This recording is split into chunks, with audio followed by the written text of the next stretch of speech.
In this video, you'll learn how to cash out money from OKX.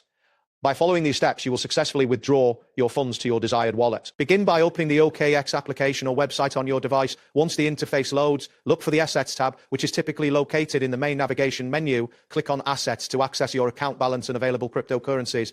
Next, find and tap the Withdraw button.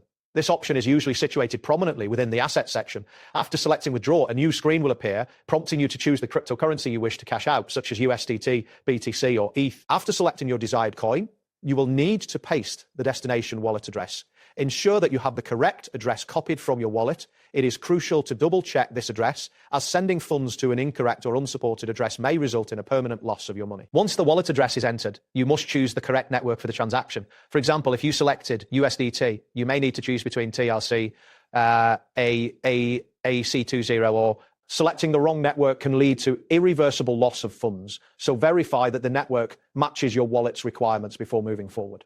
After confirming the network selection, enter the amount you wish to withdraw. Keep in mind that there may be minimum withdrawal limits or transaction fees associated with the amount you enter. Review your balance and ensure that you have enough to cover these requirements. To finalize the withdrawal, confirm your action by entering your account password. Following this, you will need to provide a 2FA code if you have two-factor authentication enabled. Finally, an email or SMS code may be required to complete the withdrawal process. Once all these confirmations are entered, submit your withdrawal request. After your request is submitted, the funds will be processed and sent to your wallet. The arrival time may vary as it depends on blockchain confirmations, which can take anywhere from a few minutes to an hour. It is advisable to check your wallet periodically to see when the funds have arrived.